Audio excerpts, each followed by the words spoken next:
La voz de los protagonistas. Contacto telefónico. Rodrigo Ramírez Quintana es director de Borde Político, nos acompaña vía telefónica. Rodrigo, un gusto saludarte. Aquí en el estudio Marcela Pámanes y tu servidor Juan Ceballos. Muy buenos días, Juan, Marcela. Saludos, auditorio. Bien, Rodrigo, pues para que compartas con el auditorio tu opinión de la relación costo-beneficio de los legisladores locales y federales. Digo, $1 millón mensuales es el costo promedio para los mexicanos de un diputado local.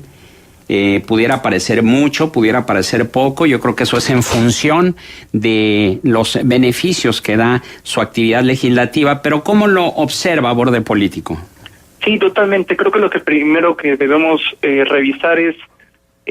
cómo es el trabajo de estos legisladores. Recordemos que a lo largo de todo el país existen aproximadamente 1,200 legisladores locales que van desde 80 legisladores en el caso del Estado de México a 21 en el caso de Baja California Sur, y entonces ahí tenemos que preguntarnos por qué existe esa asimetría. Evidentemente la densidad de población es un factor a considerar y el tamaño territorial también es uno de ellos. Sin embargo, también tenemos que preguntarnos cómo están trabajando estos legisladores para ver justamente si valen este $1 millón que mencionas, ¿no? Y a partir de ello poder hacer una crítica para evidenciar cuáles son los rezagos legislativos más importantes que existen en cada estado de la República. Y finalmente, como lo menciona el INCO en su estudio que recientemente sacaron sobre el informe legislativo, ver qué tanto están operando, ¿no? Porque muchas veces los congresos estatales aprueban más iniciativas del propio Poder Ejecutivo que las que ellos mismos están discutiendo y presentando, ¿no? Entonces ahí tendríamos que ver cuál es la funcionalidad de nuestros congresos, si están prácticamente trabajando al servicio, digamos, del gobernador en turno, o si realmente tenemos una capacidad del Poder Legislativo propia en su sentido de propuesta legislativa, de discusión y de aprobación de los funciones de cada legislador. Esto es cuando la mayoría en el Congreso forma parte del mismo partido que el titular del Ejecutivo Estatal. Pero ¿qué sucede cuando es lo contrario? Es decir, cuando la mayoría es de la oposición y el gobernador pertenece a otro partido. A nivel federal se quiso dar por sentado que esto ocasionaría una parálisis legislativa. Sin embargo, pues recordemos que a partir de 1997 en el Congreso de la Unión el PRI perdió la mayoría absoluta y no ha habido tal parálisis legislativa. De hecho hay muchos estudios de la doctora, por ejemplo, de la doctora María Amparo Casar, que da cuenta de ello, de que esta parálisis más bien es inexistente y que más bien motiva a las fracciones parlamentarias a seguir negociando y a seguir dialogando y discutiendo, buscando que las reformas avancen. Entonces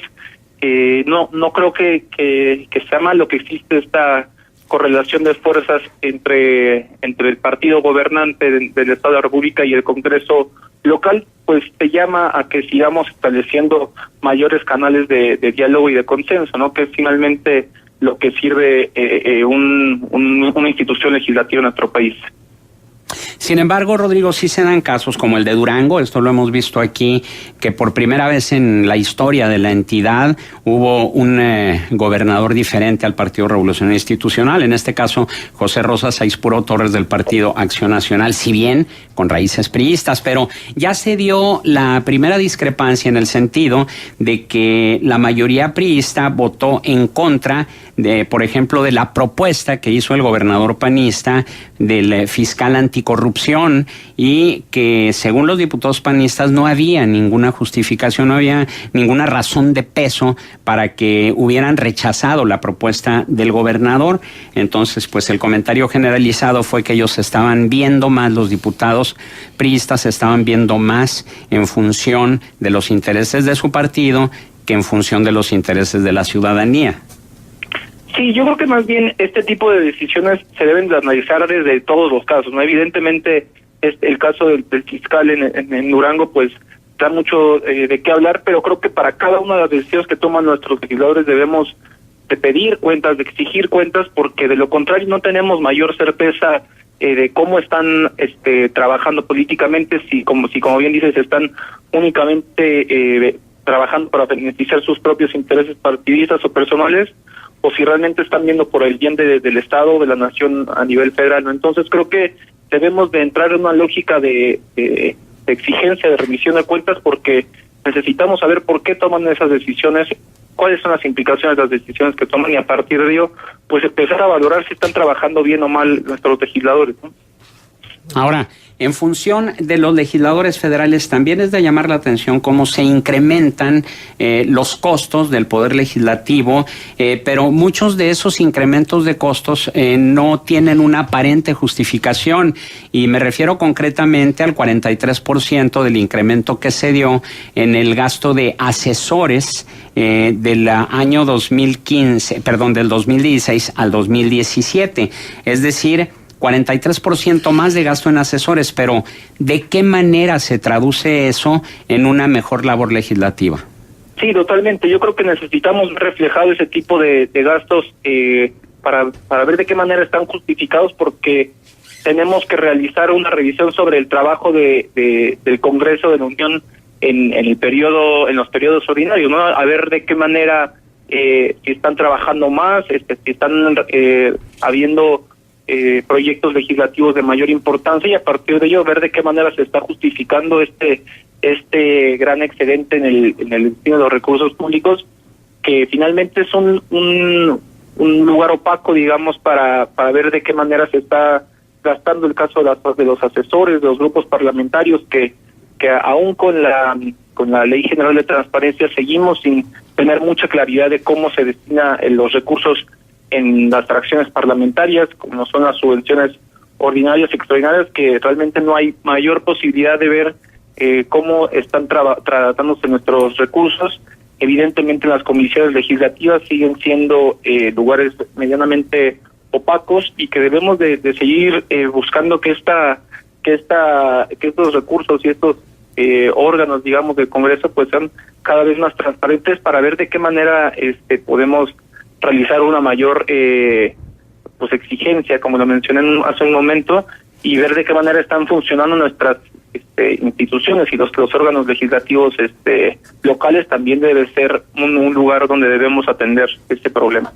Borde Político es un observador puntual de la actividad legislativa, y quisiera preguntarte, Rodrigo, en ese sentido, bueno, también, ¿cuál es el beneficio que nos deja a los mexicanos el denominado turismo legislativo? Digo, se daba cuenta recientemente de estos más de 2 millones de pesos que se gastaron 10 senadores para asistir durante 5 días a las Islas Fiji a una reunión parlamentaria. Pero, ¿qué tanto beneficio nos dejan a los mexicanos estos viajes que hacen, y sobre todo a destinos de alto turismo, como son a las Islas Fiji, entre otros destinos turísticos que también suelen visitar los legisladores? Sí, yo creo que debemos de poner mucha atención en los viajes que realizan nuestros legisladores, porque finalmente lo están haciendo con nuestros recursos, y que creo que no se está haciendo un buen ejercicio de rendición de cuentas por parte de ellos. Es decir, la única manera de comprobar lo que hicieron, la única obligación que tienen que hacer los legisladores es presentar un informe sobre cada viaje que realizan. Es decir, si viajan en este caso a las reuniones de la Unión Interparlamentaria, pues únicamente realizar un informe sobre lo que trabajaron ahí, lo que trataron, y hasta ahí se queda el asunto, ¿no? Entonces, pues ese es un ejercicio muy limitado de rendición de cuentas, porque al final de cuentas no nos están diciendo para qué sirvió, cómo mejora este viaje la situación en el país, cuáles son las experiencias que se pueden compartir a nivel internacional en nuestro contexto. Entonces yo creo que ahí sí es un pie del que cojeamos bastante, porque no tenemos la información necesaria para ver de qué manera están funcionando esas reuniones internacionales y nacionales también que existen, porque desgraciadamente las obligaciones, digamos, para los legisladores en materia de rendición de cuentas en este caso son muy muy limitadas. Creo que debemos de trabajar en ello para que pues realmente tengan sentido estos viajes. De lo contrario, pues únicamente las críticas van a seguir,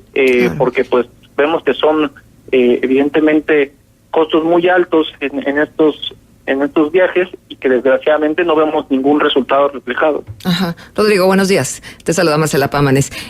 Rodrigo, ciertamente, porque además hay una sospecha grande, que así como mucho bien para el país, tampoco es que lo hay cada vez que hacen este tipo de viajes, porque luego no se traduce en mayor eficiencia legislativa o en mejores leyes y más observadas en el país. Déjame preguntarte algo que tiene que ver con la famosa reelección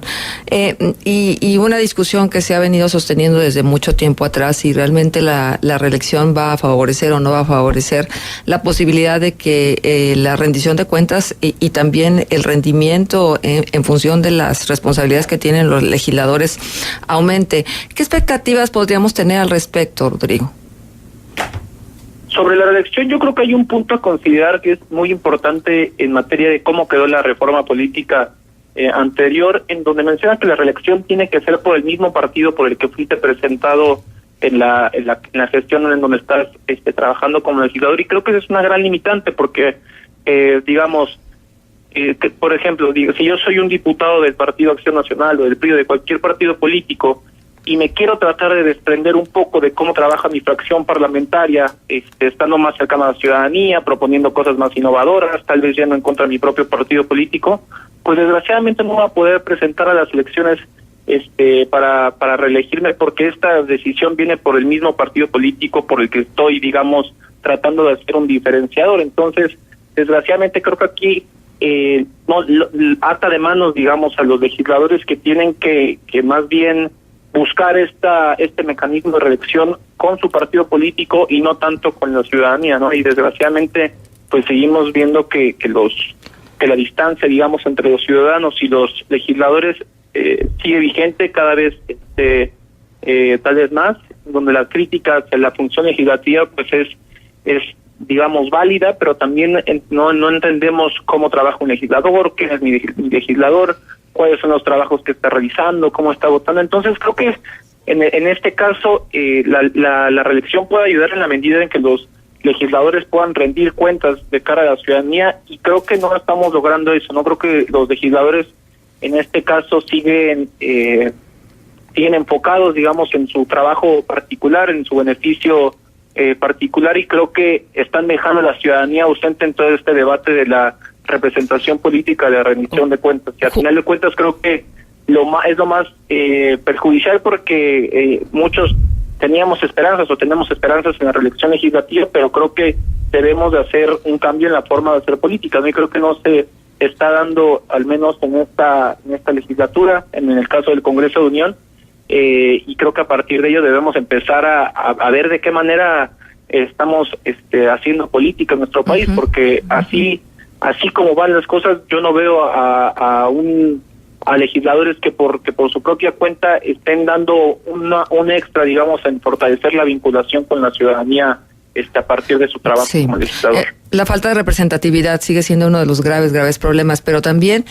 que este tipo de decisiones le competan exclusivamente a los partidos. Es decir, los partidos son los que nombran a los candidatos, son los que eligen si se quedan, si se van, si se reeligen, si tienen que pedir algún permiso para ausentarse de la Cámara porque no le conviene al partido. Es decir, los dueños del balón son los partidos y no toman en cuenta para nada a los ciudadanos. Sí, desgraciadamente esa es una de las críticas que se hicieron, como mencioné, en la reforma política anterior. De hecho, algo innovador que se logró en la Constitución Política de la Ciudad de México es eliminar este candado. Creo que quedó que el legislador que decidiera ser independiente, o sea, irse de su propio partido político, tenía que hacerlo 1 año y medio antes de que acabara su gestión, y a partir de ello sí comenzar su promoción, hacia la reelección legislativa. Esto creo que es un avance porque, como bien mencionas, el control lo siguen teniendo los partidos políticos, en donde pues ellos no están buscando, cómo fortalecer a la ciudadanía, sino cómo seguir reproduciendo, la competencia interna y la toma de decisiones entre los partidos políticos, ¿no? Entonces creo que no se vio, no se está viendo con la reelección legislativa una forma de seguir promoviendo que la ciudadanía participe en estos procesos. Estamos charlando con Rodrigo Ramírez Quintana, director de Borde Político. Rodrigo, teóricamente el Poder Legislativo se supone ser un contrapeso del Poder Ejecutivo. Sin embargo, bueno, vemos que no es así. Yo te preguntaría, ¿cuál debería ser o cuál es el contrapeso del Poder Legislativo? Bueno, evidentemente el primer contrapeso tiene que ver con la parte presupuestal. Recordemos que esta es una disposición que solo le compete al Congreso de la Unión, la parte de la presentación de la aprobación del presupuesto, perdón. Y creo que ahí tenemos que empezar a ver cómo existe el control parlamentario, pero otro apartado, digamos, que tal vez no se toca mucho y que también dentro de la teoría legislativa se conoce como el control parlamentario, tiene que ver con esta revisión puntual de las políticas de gobierno. Es decir, no únicamente el Congreso se debe trabajar en aprobar las iniciativas o aprobar los proyectos que se realicen y que sean propuestas del Ejecutivo, del propio Legislativo, sino que tiene que ver también cómo va su implementación, y creo que ese es un aspecto que nuestros legisladores y nuestras instituciones legislativas han dejado de lado, ¿no? Es decir, cómo va la revisión de la política pública en materia económica, educativa, de seguridad, de justicia, y a partir de todo ello comenzar a hacer un análisis puntual de qué es lo que se debe mejorar, qué es lo que se debe quitar, para que realmente podamos estar en un ejercicio permanente de revisión de la política en nuestro país, ¿no? Porque al final de cuentas, si bien cada secretaría del Poder Ejecutivo cuenta con una institución dedicada para ello, nuestros legisladores, recordemos que también tenemos comisiones legislativas que son destinadas para ese tipo de cuestiones, no únicamente para aprobar las iniciativas que se les turnan, sino para hacer una revisión permanente de cómo está trabajando el país o el Estado en estos casos, para que podamos seguir generando nuevas alternativas, nuevas revisiones que nos permitan generar cambios para bien, ¿no? Y finalmente, de mi parte, ¿cuál consideras que debería ser el papel de la sociedad civil precisamente como contrapeso de este poder legislativo que atiende más a los partidos que a los ciudadanos? Creo que el trabajo, digamos, de las propuestas de Borde Político, del INCO, de Transparencia Mexicana y de muchas organizaciones que trabajan el tema de Parlamento Abierto, digamos, va por ahí, ¿no? Tratar de hacer cada vez más explícito cómo es el trabajo de los legisladores, quiénes son nuestros representantes, cómo están trabajando, para que poco a poco los ciudadanos podamos tener una mayor certeza de quiénes son y ponerles un nombre y apellido, para que cuando se nos vengan a presentar en otra elección popular o se nos vengan a presentar una reelección, pues podamos tener mayores argumentos y decir, pues tal vez no estás trabajando tanto, no estás representándome como yo debiera, pero estamos conscientes de que es un trabajo a paso lento, que es difícil también que la ciudadanía se involucre de manera permanente con la actividad legislativa en su estado o en el país, pero creo que solo a partir de la información y de hacerle sentir a la ciudadanía que pues nos tienen que representar y que tienen que tener mayores canales de comunicación, mayor rendición de cuentas, y que finalmente están trabajando con sus recursos públicos, ¿no? Y creo que esa es la parte, digamos, que es más impactante para la ciudadanía y que debe de seguir buscando esta mayor retroalimentación para que consolidemos otra lógica, digamos, de monitoreo a nuestros servidores públicos, y en este caso a los servidores. Rodrigo, a los legisladores, perdón. Y en esta discusión, y también va la última de mi parte, en esta discusión que se arma para poder evaluar a los legisladores, y pienso que si los legisladores federales están tan apartados del escrutinio del ciudadano, pues imagínate tú los locales, hay como se diluyen por completo en el día a día y ni siquiera reparamos en ello, y venimos reparando en su actuación cada vez que nos enteramos que tenemos, por ejemplo, una megadeuda que autorizaron los diputados y que nadie vio ni nadie supo en su momento, y no se ejerció la suficiente presión como para que pudiera dilucidarse desde un inicio. Pero a lo que voy es, ¿qué papel juegan los medios de comunicación? ¿Qué tipo de cobertura en el trabajo legislativo debería de estarse haciendo para que no se perdiera el enfoque en el mismo? Yo creo que es trascendental que tanto los medios de comunicación como las organizaciones que nos dedicamos justo a la revisión parlamentaria y ver cómo está trabajando nuestras instituciones legislativas, evidentemente tengamos en cuenta estos casos, por ejemplo, como los viajes a Fillos, los casos que involucran recursos públicos, porque finalmente son los que más impactan a la ciudadanía en cuestión de hacer sentir, digamos, un enojo sobre cómo están trabajando, pero creo que también debemos de ver la parte, digamos, de calidad legislativa y de cómo es el trabajo al interior de cada institución, porque muchas veces también esta crítica permanente, digamos, a que gastan mucho, a que son opacos, limita o digamos como que busca encasillar a los legisladores como una estructura monogámica, ¿no? Es decir, como y partiendo de todos somos iguales, a final de cuentas la ciudadanía se queda con una imagen que tal vez no es cierta para todos los congresos, en donde pues ahí ya no habría diferencia entre ningún legislador de ningún partido, ¿no? Yo creo que sí hay diputados que trabajan y que no trabajan en todos los partidos políticos, y que a partir de ello debemos hacer esta revisión puntual de qué están proponiendo, qué se está aprobando, cómo están gastando los dineros en las comisiones en que participan, para que juntos tratemos de elevar un poco el debate, y que a partir de ello se vea no únicamente cómo se está gastando en los congresos, que evidentemente no es satisfactorio cómo lo están haciendo, sino cómo están trabajando, ¿no? Para responder la pregunta que me hizo Juan en un principio, es decir, cómo evaluamos si está valiendo la pena los recursos que están gastando en el Congreso, si no tenemos mayor certeza de cuál es el análisis y el impacto de la toma de decisiones al interior del Congreso.